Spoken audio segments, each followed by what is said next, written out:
disiarkan di 92 radio anggota PRSSNI Jawa Timur. Inilah Spektrum Radio Jatim.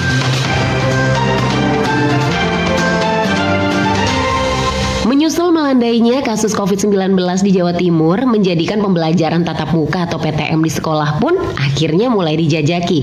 Selain metode daring juga masih tetap dijalankan. Banyak pihak memperkirakan blended learning atau sekolah daring yang dikombinasikan dengan luring dan PTM bakal menjadi pola pendidikan nasional di masa depan. Namun menurut Wahid Wahyudi, Kepala Dinas Pendidikan Jawa Timur, tidak semua sekolah bisa menerapkan belajar tatap muka. Ada syarat yang harus dipenuhi agar tidak muncul klaster baru di tengah pandemi.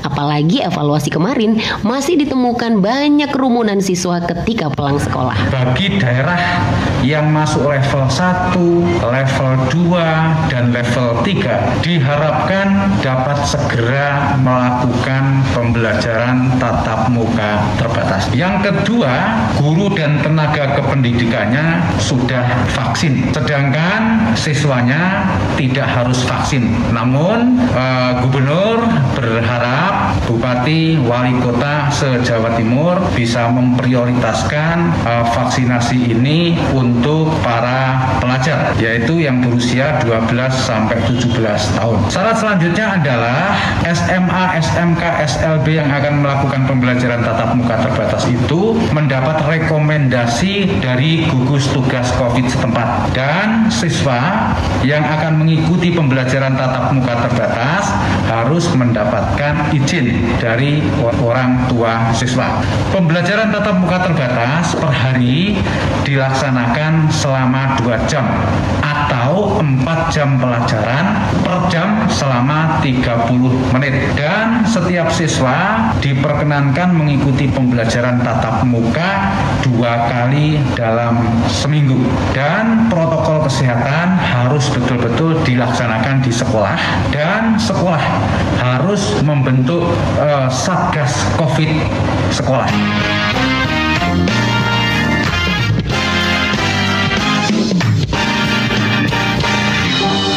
Itulah tadi Spektrum Radio Jatim. Rasi FM, Rasi Radio FM Magetan, Family Radio, radio keluarga Anda.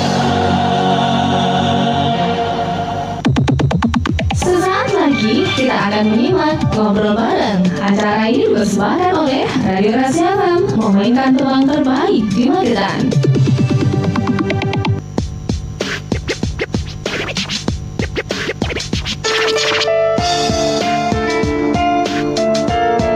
Rasi 90,6 FM, radio keluarga Anda. Halo, selamat siang sahabat Rasi. Kita ketemu lagi nih di acara Ngobrol Sehat bareng RSUD Dr. Saidiman Magetan untuk kesempatan Kamis 23 September 2021 ya. Baik, dan sekarang ini sudah ada narasumber kita ya. Ada Dr. Moh Ananto SPPD ya. Halo, selamat siang dokter. Selamat siang Mbak.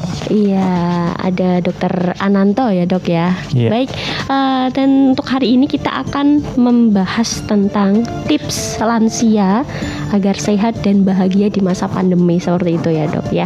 Mungkin buat sahabat Rasi yang ada di rumah nanti pengen tanya-tanya, monggo silakan bisa lewat telepon kita di 896137 ataupun lewat SMS atau WhatsApp kita di 08113020 906. Dan gak lupa acara ini juga disiarkan live ya di Facebook Rasi Magetan. Baik dokter, sehat ya kabarnya hari ini? Alhamdulillah. Alhamdulillah bisa dipertemukan lagi di Radio Rasi ya. Baik dokter, kan untuk hari ini kita akan membahas tips-tips biar lansia itu sehat dan bahagia gitu ya di masa pandemi, karena kita tahu sendiri pandemi belum berakhir gitu ya. Nah ini bagaimana dokter agar lansia itu bisa tetap sehat dan bahagia di masa pandemi? Monggo. Iya, terima kasih ya Mbak atas pertanyaannya. Ya seperti kita ketahui bahwa pandemi di Indonesia ini masih berlangsung ya, sudah kurang lebih hampir 2 tahun. 2 tahun. Mana kita juga tidak diketahui ya kapan berakhirnya. Demi kita berharap mungkin insya Allah segera berakhir. Nah, memang virus corona ini banyak.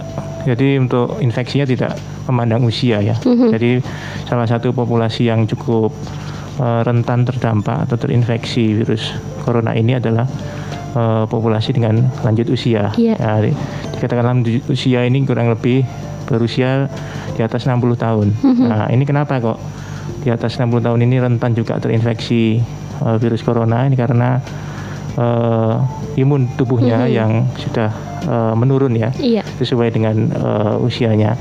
Jadi kita harus lebih waspada karena gejala-gejala yang ditimbulkan dari infeksi virus ini pada khususnya populasi usia lanjut ini tidak khas ya, bisa asimptomatik, artinya tidak bergejala. Kadang hanya mungkin tidak mau makan atau bisa pusing, demam dan sebagainya.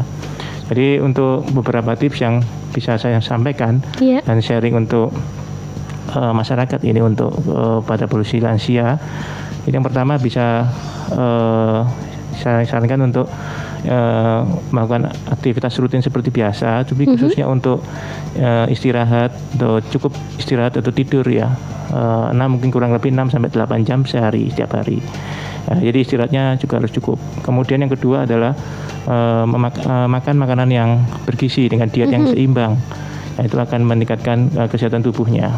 Kemudian juga harus tetap rutin melakukan aktivitas fisik, mungkin olahraga setiap hari, bisa mungkin olahraga ringan ya, agar tubuhnya tetap selalu fit.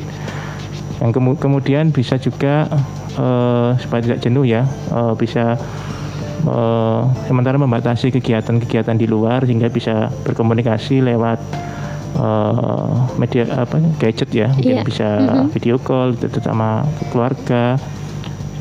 Kemudian juga bisa tetap melakukan hobi yang biasa untuk menyembuhkan diri, seperti mungkin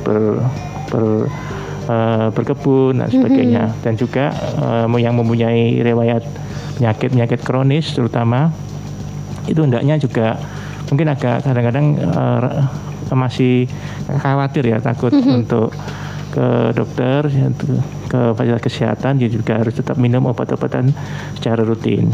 Minum vitamin seperti itu ya dok ya. Oke, terus kalau untuk lansia sendiri, biasanya kalau lansia itu kalau istirahat, kan tadi tipsnya itu adalah istirahat yang cukup seperti itu dok. Tapi kadang kalau udah lansia itu mau tidur itu susah gitu loh dok ya. Nah, mungkin kalau udah waktunya tidur, mungkin kalau kita ya jam 10 mungkin udah bisa tidur, tapi kalau kadang tuh lansia itu jam segitu tuh belum bisa tidur gitu loh dok ya. Nah, itu mungkin punya tips gimana biar bisa lebih tidur cukup atau tidur lebih awal seperti itu dok? Ya, memang pada lansia nih ya, memang ada beberapa problem terutama di gangguan tidur. Memang ada kita kenal dengan insomnia. Ya, insomnia ini gangguan tidur yang cukup sering terjadi pada lansia. Ini sebenarnya penyebabnya atau banyak ya, banyak faktor yang mempengaruhi ya. Di antaranya mungkin ada perubahan pola tidur. Jadi mungkin kalau tidur yang biasanya siang, biasanya agak lama ya, terlalu lama atau mungkin cukup lama, jadi tidur malamnya agak sulit. Nah mungkin kebanyakan tidur siang juga bisa gitu ya dok. Tidur siang salah satunya. Yang kedua, bisa juga sulit tidur itu karena mungkin lingkungan saat tidur yang tidak mendukung.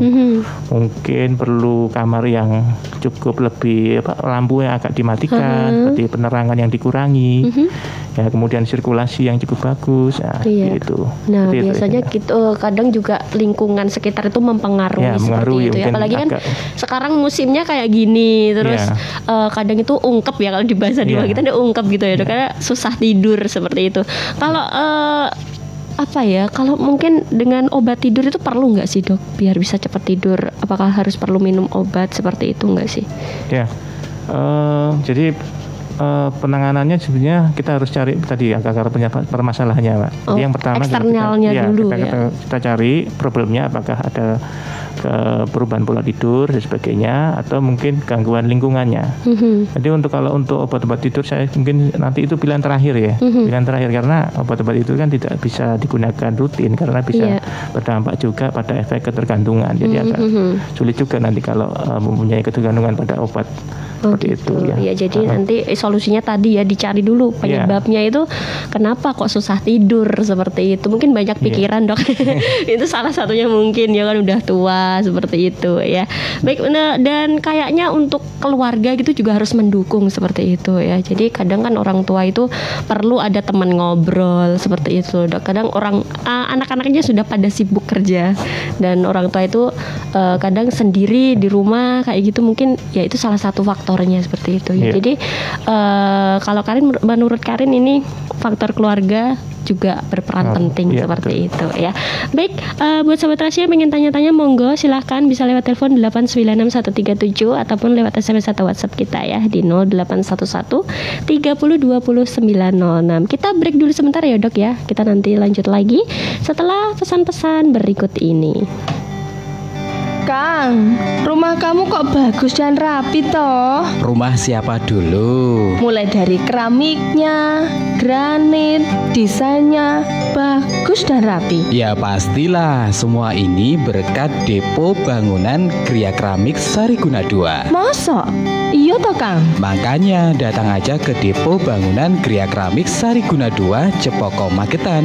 Ada banyak diskon dan buka dari jam 8 pagi sampai jam 9 malam. Ya wes, lek ngono tak ngajak bapak ya anak-anak. Berangkat.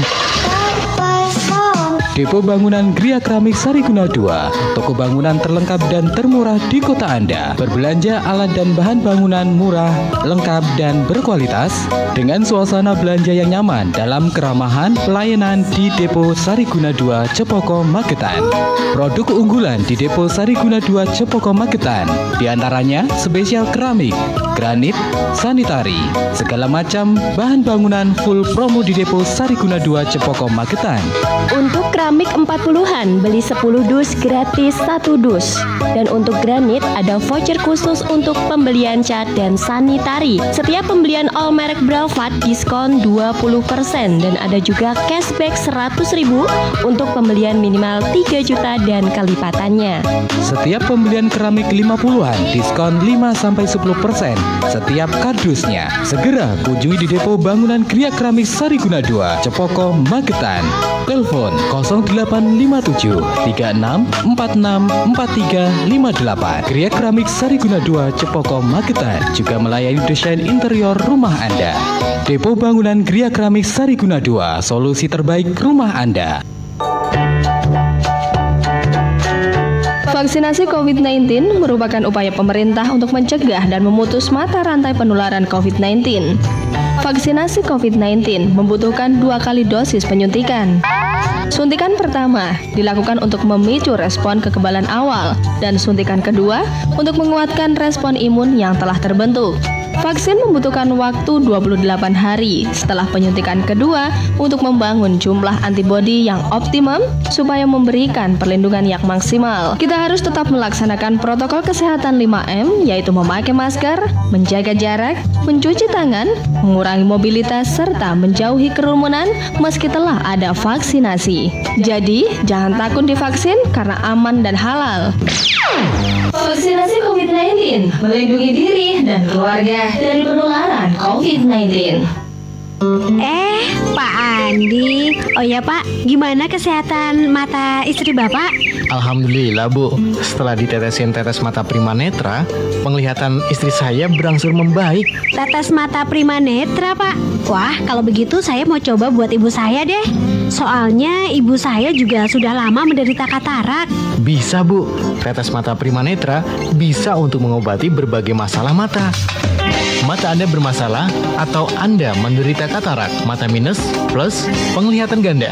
Kini ada solusi terbaru untuk membantu menyembuhkan mata Anda dengan tetes mata Prima Netra. Tetes mata Prima Netra terbuat dari satuan mikroba dan bahan herbal yang ampuh mengatasi keluhan mata Anda. Tetes mata Prima Netra dapat membantu mengoptimalkan otot-otot iris mata yang berupa cincin secara terus-menerus dan menjaga agar tidak terjadi sinar berlebih yang merusak retina dan mendapatkan penglihatan yang tajam. Tetes mata Prima Netra dapat juga menurunkan tekanan bola mata pada penderita glukoma. Dapatkan tetes mata Prima Netra dengan harga Rp110.000 hanya di Radio Rasi FM Magetan, Komplek MT Haryono Permai 13 Magetan, telepon 0351 896 138. Tetes mata Prima Netra, perlindungan terbaik untuk mata Anda.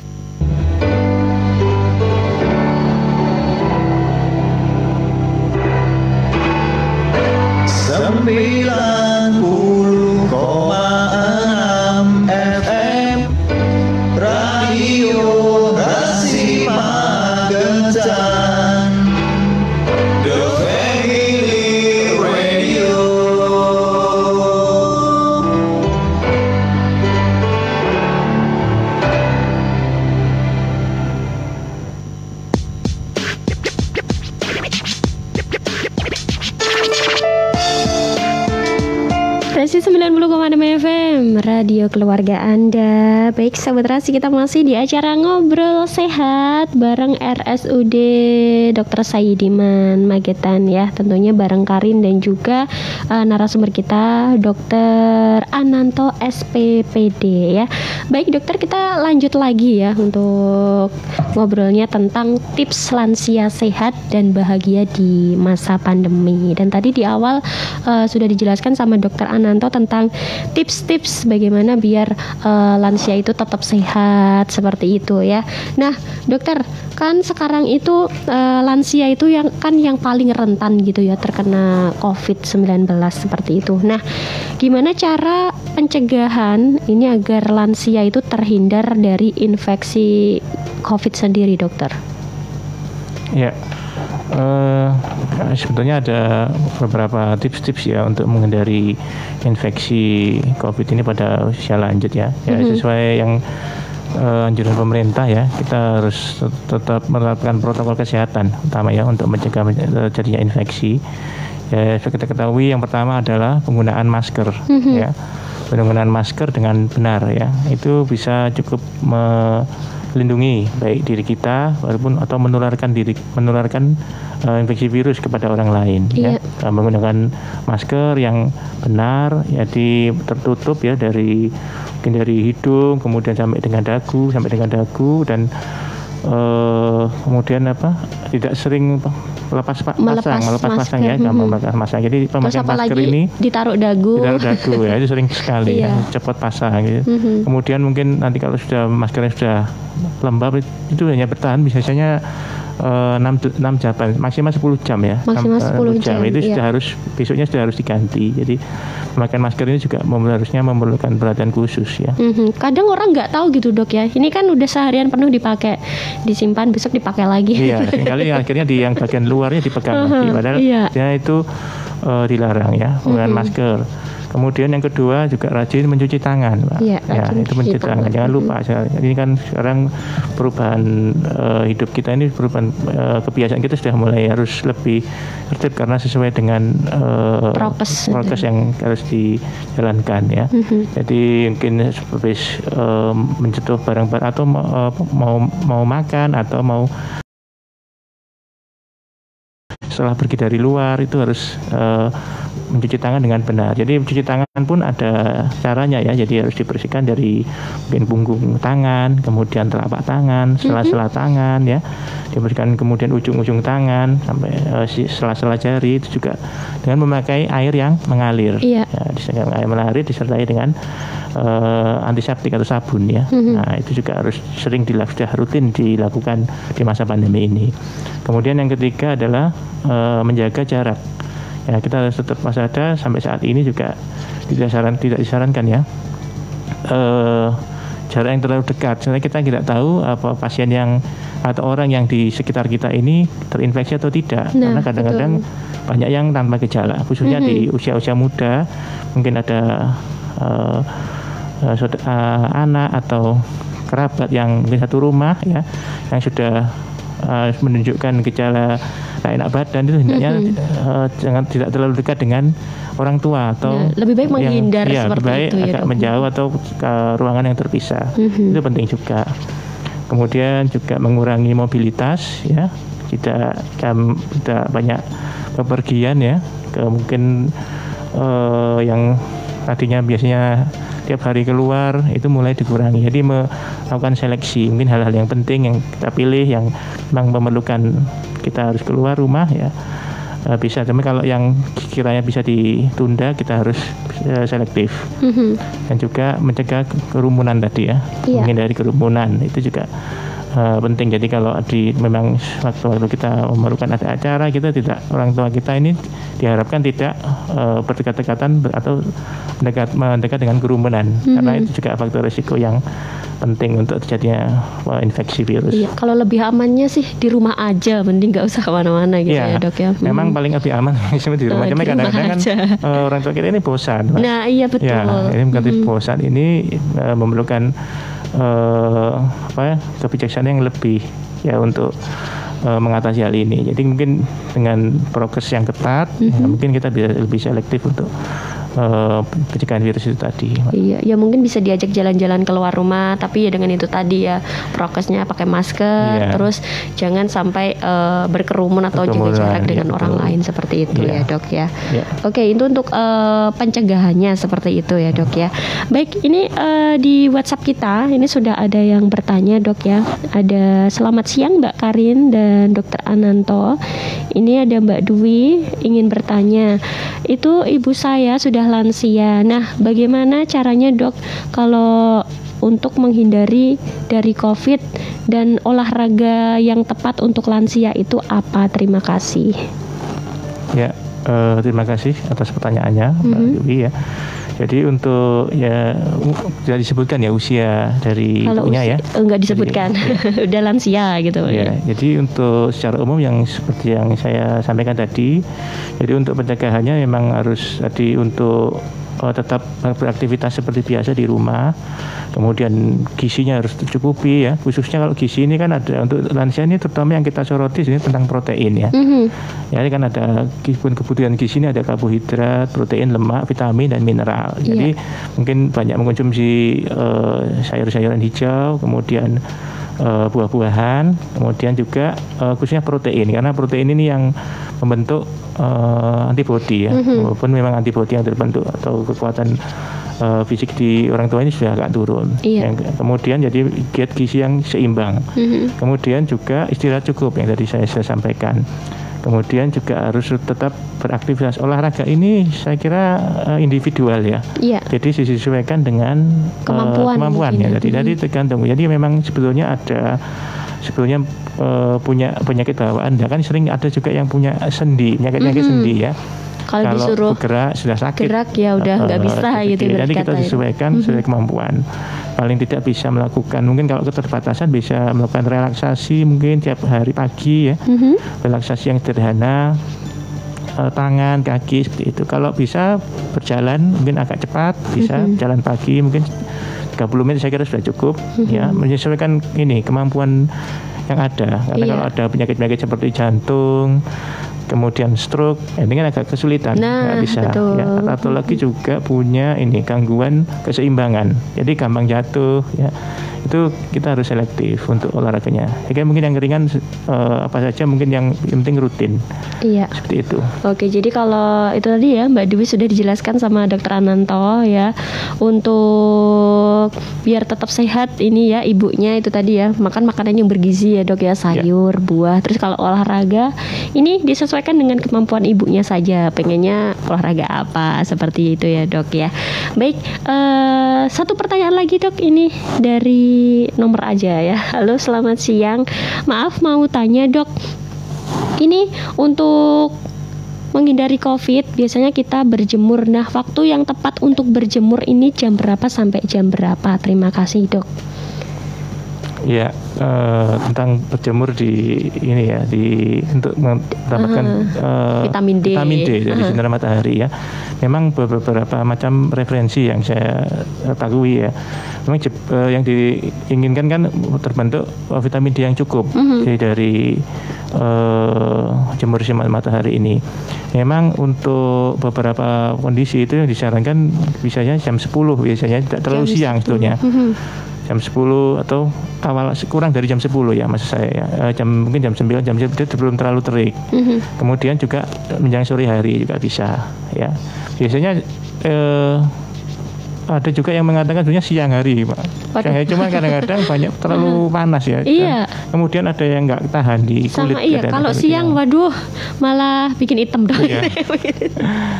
Ya mungkin lebih baik kurang dari jam 9, jam 9-an, mungkin jam 8, jam 9 cukup, sama setelah jam 3, mungkin setelah jam 3 sore, agak sore itu sudah agak turun. Kalau siang-siang ini kayaknya panas banget ya dok. Ya. Selain itu juga bisa dibantu dengan suplemen vitamin D bisa untuk lansia, kalsium, vitamin D juga bagus untuk lansia. Jadi ini tadi ya untuk waktu yang tepat kalau berjemur itu di bawah jam 10 gitu ya dok ya, jam 8 atau jam 9 pagi seperti itu, sama waktu sore ya setelah jam 3 sore kan itu mataharinya udah ke barat, udah mulai lengser lah ibarat kata seperti itu. Jadi kalau siang hari waduh ini kayaknya malah kepanasan ini nanti dok ya. Oke, dan terima kasih yang sudah bertanya. Tadi ada Mbak Dwi dan ini ya nomornya belakangnya 306. Terima kasih sudah dijawab sama Dokter Ananto. Baik, yang pengen tanya-tanya lagi monggo, masih kita tungguin ya sampai nanti kelarnya jam 12 siang. Baik dokter, kita break dulu sebentar ya. Nanti kita lanjut lagi ngobrolnya, dan buat sahabat Rasi tetap stay tune di 90,6 FM.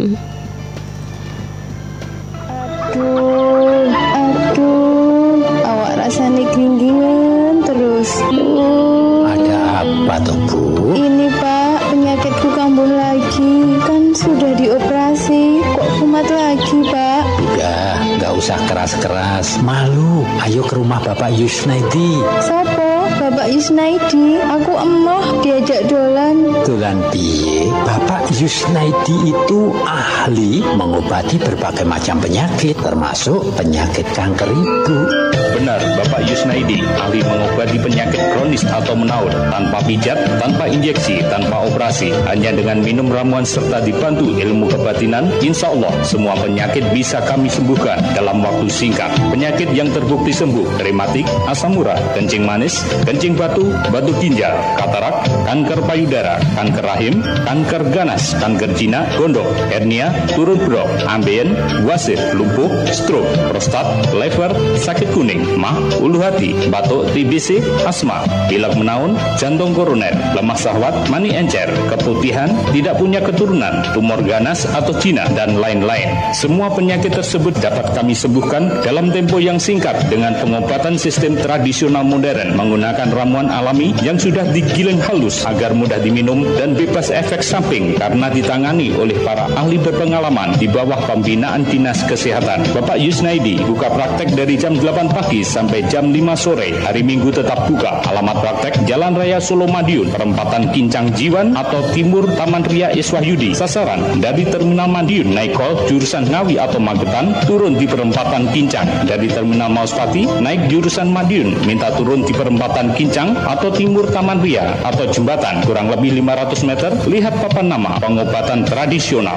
Bagi Anda kaum wanita, tidak usah malu-malu atau ragu-ragu karena ditangani langsung oleh Ibu Mary. Pak kayak iki kok wis wayang garap sawah, kayak durung mengko ragat anak sekolah. Piye itu solusine Pak? Yo cuma piye wae to Bu. Lah piye to Pak? Nyatane sampai saiki yo durung ono solusine. Sudah, wis gak usah bingung. Urusan dana percayakan saja pada KSP Pangestu. Loh, lah kok podo karo sing tak pikir Pak Lah iya, nang KSP Pangestu kuwi proses pengajuan pinjaman cepat tanpa survei, bunga ringan, uga jenis pinjamane akeh, ono bulanan, musiman lan liya-liyane. Bermula dari sebuah keinginan untuk mengangkat derajat kesejahteraan, KSP Pangestu hadir membantu Anda dengan memberikan bantuan pinjaman dana dengan jaminan BPKB dengan proses cepat, tanpa survei, langsung cair, bunga ringan, BPKB dijamin aman, serta pinjaman lunas BPKB langsung dikembalikan. Syarat pengajuan pinjaman, menyerahkan BPKB asli, SNK, KTP dan kartu keluarga, serta cek fisik kendaraan. Tunggu apa lagi? Segera hubungi KSP Pangestu, Cabang Magetan, Jalan Kalpataru 34 Tawangano Magetan, atau Barat Toko Roti Devira. Telepon 0351 897 766. KSP Pangestu, pilihan tepat Anda.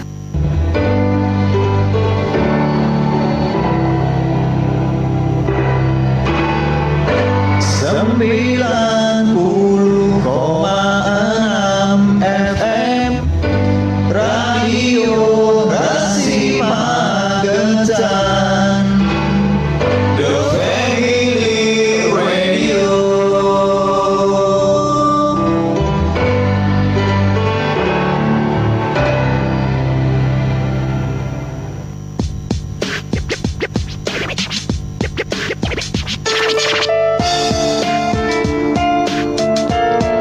Rasi 90,6 FM Radio Keluarga Anda. Baik sahabat Rasi, masih di acara Ngobrol Sehat bareng RSUD Dr. Saidiman Magetan, tentunya ditemani sama Karin dan juga ada Dr. Ananto SPPD ya, tentang tips lansia sehat dan bahagia di masa pandemi ya dok ya. Baik, ini mungkin sahabat Rasi pengen tanya-tanya, silahkan masih kita tungguin kebersamaannya ya sampai nanti kelarnya jam 12 siang. Silahkan lewat telepon 8961137 ataupun lewat SMS atau WhatsApp kita di 081130200906. Dan gak lupa ya, yang ingin menyaksikan live-nya bisa di Facebooknya Rasi Magetan. Baik, kita lanjut lagi nih buat Dr. Ananto ya. Nah, tadi kan kita sudah membahas tentang bagaimana sih pencegahan biar lansia itu tidak terinfeksi COVID-19, terutamanya yaitu melaksanakan prokes gitu ya dok ya. Nah, dan sekarang kan lagi digencarkannya vaksinasi seperti itu. Nah, itu aman nggak sih dok kalau vaksinasi buat lansia seperti itu? Ya, memang program vaksinasi ini sudah diprogramkan dengan dari pemerintah ya, bukan mulai dari tahap kedua ya setelah kemarin yang pertama itu dan nakes. Lansia ini juga menjadikan prioritas program vaksin dari pemerintah ya. Jadi yang disarankan memang kemarin mulai dari usia di atas 60 tahun ya, 60 tahun itu bisa dilakukan vaksinasi dan insya Allah aman ya. Kecuali memang ada beberapa nanti persyaratan atau screening dulu ya biasanya sebelum dilakukan vaksinasi. Jadi mungkin kalau ada yang mempunyai penyakit-penyakit kronis ya seperti hipertensi, itu sebaiknya sebelumnya rutin mengkonsumsi obat-obatan anti hipertensi.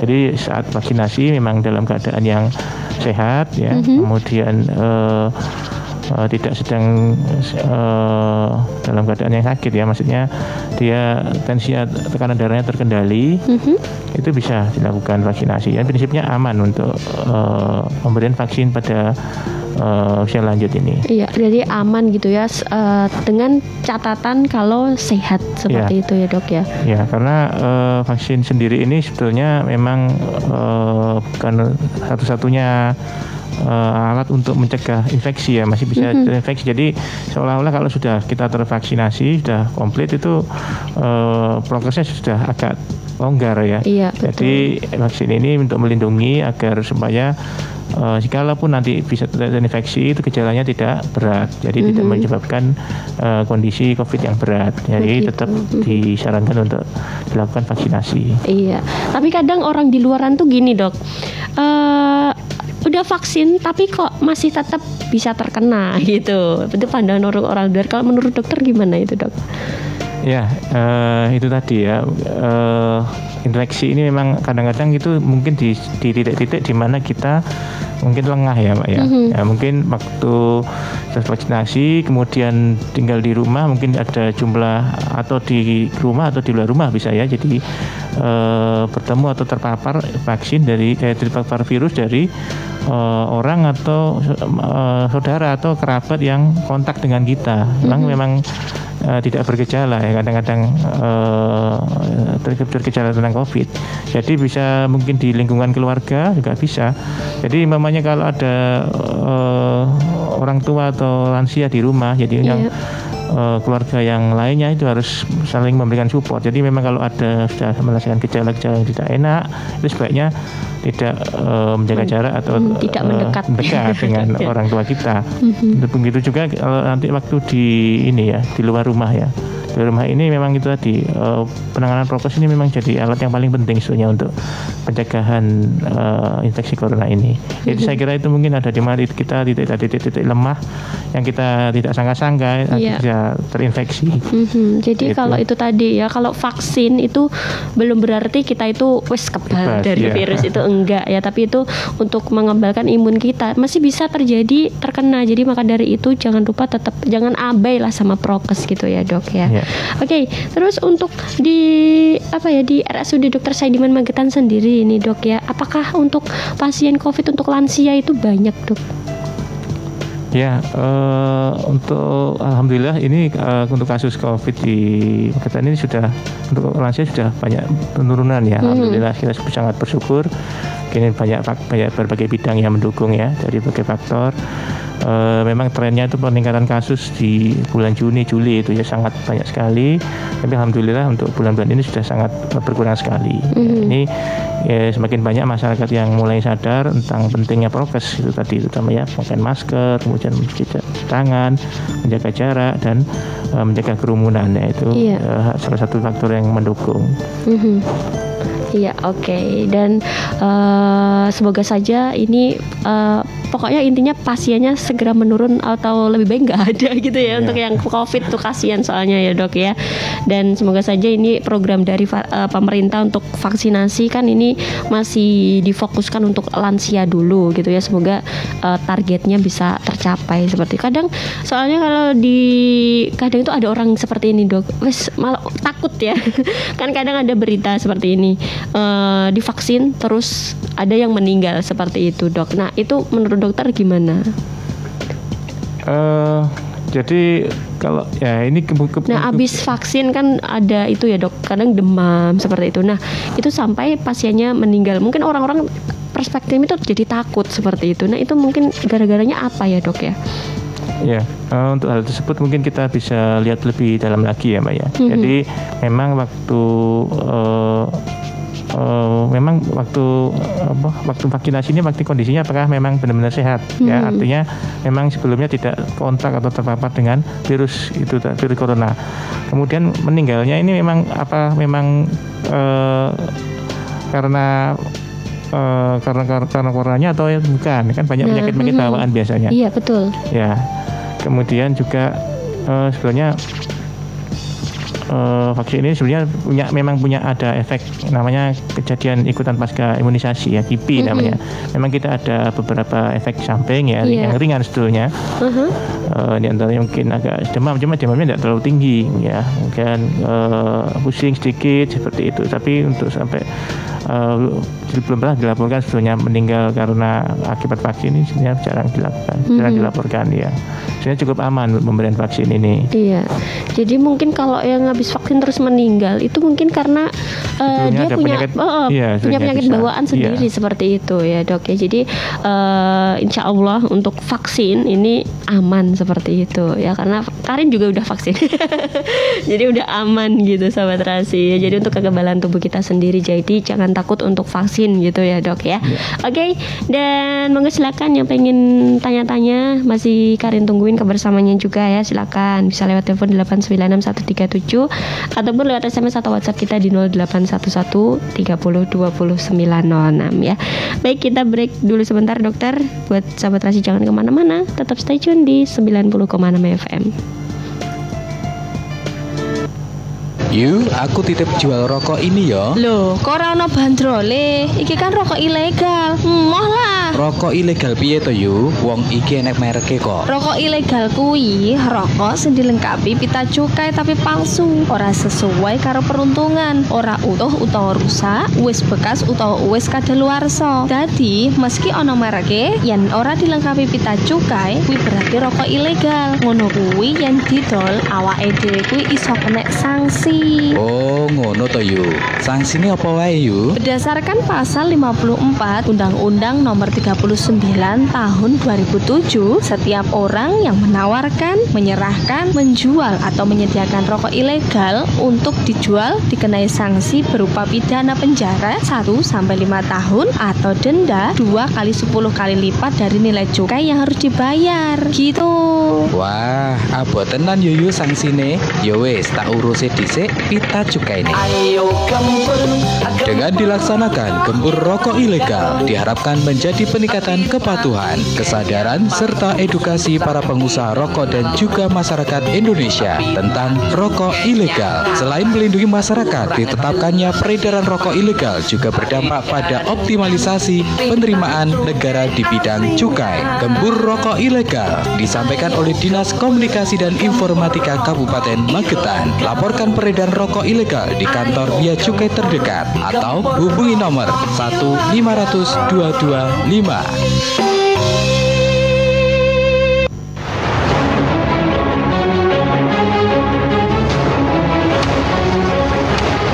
Perumahan Bakti Asri Regency Magetan yang sejuk berkonsep Metropolis.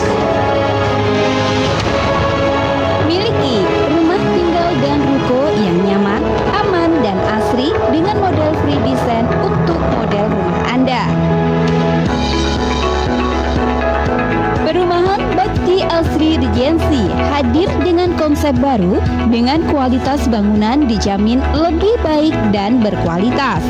Rumah lebih bagus dengan luas jalan utama 16 meter dan luas jalan lorong perumahan 9 meter dengan jalur one gate system dan security 24 jam. Perumahan Bakti Asri Regency terletak di poros jalan negara dengan luas 11 hektar. Menyediakan rumah dengan model yang eksklusif untuk Anda. Di antaranya tipe 100 2 lantai, tipe 80A 2 lantai, tipe 80B 2 lantai, tipe 62 1 lantai, tipe 51 lantai, tipe 45 1 lantai, dan tipe 36 1 lantai. Dapatkan diskon 25 sampai dengan 35 juta rupiah. Pembelian rumah dapat dilakukan melalui KPR Bank dengan uang muka 10%. Uang muka dapat diangsur 3 kali untuk semua tipe rumah dan bank sesuai dengan keinginan pembeli, atau pembeli secara in-house selama 1 tahun tanpa bunga. Dapatkan sertifikat hak milik. Untuk keterangan lebih lanjut, silakan datang dan menghubungi kantor marketing kami di Jalan Magetan Mospati kilometer 4 Magetan dengan nomor telepon 0351 819 7865 dan nomor HP 082 257 780 577. Atau Anda dapat menghubungi Saudari Yunilita di nomor telepon 085 230 451 663. Bakti Asri Regency hunian sejuk berkonsep Metropolis.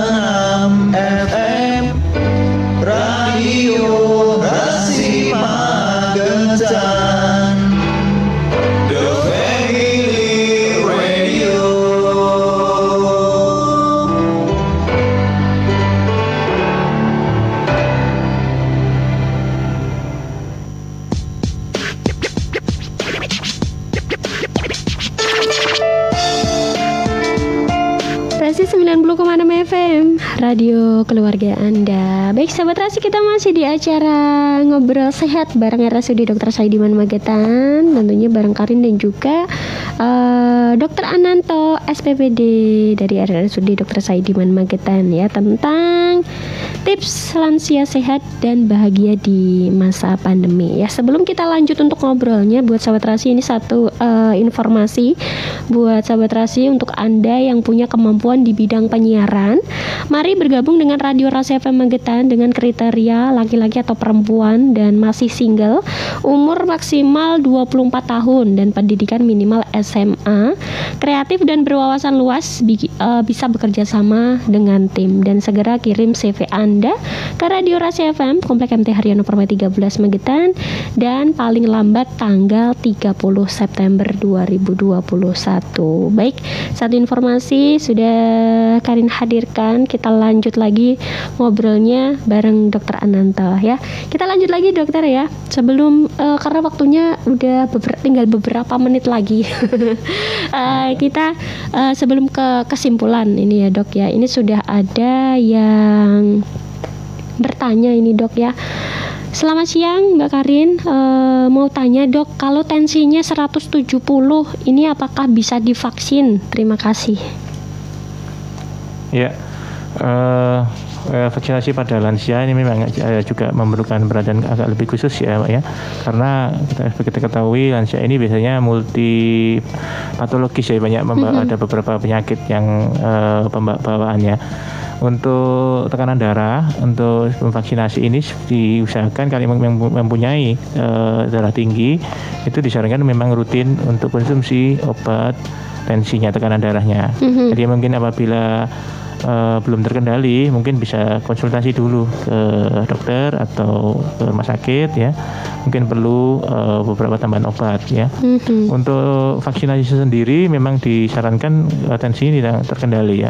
Untuk tekanan darah memang kurang dari 180 ya. Mungkin di bawah, mungkin sekitar 140 masih bisa. Juga saya kira 170 ke atas mungkin sebaiknya ditunda dulu. Oh, ditunda dulu. Ya, ditunda dulu, kemudian diobati dulu untuk tekanan darahnya. Jadi mungkin bisa dengan membatasi, mengurangi garam ya, konsumsi garam. Kemudian mungkin kita perlu tambahkan beberapa obat anti hipertensi juga. Jadi juga yang penting biasanya juga ini banyak faktor soalnya yang mempengaruhi tekanan darah ya. Tidurnya tadi ya, saya kira tidurnya kadang yang kemalaman, jadi khawatir atau cemas sebelumnya, jadi besoknya mau vaksin, tiba-tiba tekanannya naik. Iya, takut divaksin. Ya, itu juga mungkin problem tersendiri ya. Itu mungkin ada beberapa faktor yang mempengaruhi tekanan darah ya. Jadi sebaiknya kalau untuk tadi pertanyaannya di atas 170, saya kira perlunya sebaiknya ditunda dulu. Iya, sampai tensinya agak turun atau terkendali. Ya, kalau biasanya kalau normal 140 gitu ya dok ya. 140 bisa. Nah, jadi kadang itu di luar sana tuh mungkin hari ini normal gitu ya dok ya tensinya, tapi giliran udah di tempat vaksinnya, di tensi, waduh tensinya naik, mungkin karena itu tadi takut disuntik seperti itu ya. Jadi jangan takut, nggak sakit ya, kayak digigit semut. Oke, dan itu tadi ya sudah dijawab pertanyaannya. Jika ini tensinya memang 170 ya, itu mungkin bisa mengkonsumsi obat-obatan ya biar tensinya turun, dan usahakan ini rileks ya, hindari stres seperti itu. Dan keluarga mungkin juga bisa mendukung. Nah, betul. Dan keluarga sangat penting. Nanti bisa mendampingi umpama di tempat vaksin itu kan takut sendiri ya, nanti bisa didampingi sama keluarganya seperti itu ya, biar tensinya bisa turun, biar bisa rileks dan hindari stres pokoknya ya. Oke, dokter, pertanyaan sudah dijawab nih sama Dokter Ananta tadi ya. Terima kasih dokter, dan monggo silahkan sebelum kalian tuntaskan kebersamaan kita di acara Ngobrol Sehat hari ini dok, mungkin dokter punya pesan yang ingin disampaikan buat sahabat Rasi, monggo silahkan. Ya, terima kasih Mbak Karin. Pada kesempatan kali ini saya akan sampaikan tadi beberapa tips untuk sehat dan bahagia di masa pandemi, khususnya pada populasi lansia ya. Jadi ini saya ada sedikit ini jembatan keledai ya, ini untuk bahagia ya untuk lansia. Jadi bahagia ini ada singkatannya sebetulnya. Yang B adalah berat badan yang berlebih sebaiknya dihindari. Ya, B untuk lansia ya. Tapi itu kayaknya susah deh dok. Ya, susah tapi kan bisa kan ya. Iya, apalagi yang masih muda-muda seperti itu hobi ngemil. Ya, ini bisa sangat diperhatikan untuk berat badan. Kemudian A ya, yang A ini atur makanan dengan gizi seimbang. Ya. Jadi mungkin cukup tadi proteinnya cukup ya, tidak banyak karbohidrat ya, cukup gula cukup ya, tidak berlebihan, kemudian banyak sayuran terutama ya, berwarna hijau dan buah-buahan. Jadi atur makanan dengan gizi seimbang. Hindari kemudian junk food itu dok. Ya itu sekarang banyak junk food soalnya ya. Yang H, hindari faktor risiko penyakit degeneratif. Ya ini seperti tadi yang ditanyakan dari pertanyaan tadi ya, jadi ada tekanan darah tinggi, hipertensi, ini dari pola makan juga sebetulnya ya. Kita harus hindari faktor-faktor risiko seperti berat badan berlebih tadi, kemudian gula darah, kemudian garam yang tidak terbatasi seperti itu. HA jadi agar terus berguna ya bagi untuk lingkungan sekitarnya dan keluarga. Yang G jadi gerak badan teratur harus terus dilakukan. Jadi olahraga tadi ya, aktivitas fisik. Kita olahraga juga sesuai dengan kemampuan dari lansia tersebut ya. Kemudian yang G tadi sudah ya, gerak badan. Kemudian I. Nah, ini juga tidak kalah penting. Jadi iman dan takwa harus ditingkatkan. Nah, ini faktor-faktor yang penting juga. Yang I. Kemudian yang A yang terakhir adalah awasi kesehatan dengan cek kesehatan yang berkala. Ya, seperti itu. Jadi kalau memang sebenarnya tidak punya penyakit sebelumnya, mungkin bisa dicek rutin, mungkin setiap sekitar check up 6 bulan sekali. Nah, kita bisa lakukan itu. Jadi 6 bulan sekali kita bisa melakukan pemeriksaan, mungkin bisa gula darah, kemudian kolesterol, asam urat dan sebagainya, dan tensi seperti itu. Bisa dilakukan di rumah sakit. Di rumah sakit maupun dokter terdekat atau fasilitas kesehatan yang lain. Oke, siap. Dan jangan takut untuk ke rumah sakit ya dokter ya. Kadang orang tuh takut sekarang itu kalau mau ke rumah sakit, waduh ntar aku di COVID kan. Itu nggak ada ya seperti itu ya dok ya. Karena di rumah kita masuk rumah sakit itu sudah ada screeningnya ya. Dan untuk pasien COVID dan non COVID itu di RSUD Dr. Saidiman Magetan itu sudah dibedakan seperti itu ya. Jadi nggak ada istilah yang namanya di COVID kan seperti itu ya. Baik, itu tadi. Terima kasih dokter ya, udah menyampaikan pesannya ya tentang tips-tips biar sehat dan bahagia di masa pandemi gitu ya dok ya. Baik, terima kasih buat Sobat Rasi juga yang sudah ikut berpartisipasi ya. Semoga kita bisa dipertemukan lagi di lain kesempatan ya dokter. Amin ya. Dan Karin tuntaskan untuk acara ngobrol sehat untuk kesempatan hari ini. Karin pamit. Selamat siang. Wassalamualaikum warahmatullahi wabarakatuh. Waalaikumsalam warahmatullahi wabarakatuh. Baru saja Anda simak Ngobrol Bareng. Acara ini dipersembahkan oleh Radio Rasi FM, memainkan peluang terbaik di Magetan. Rasi Radio FM Magetan.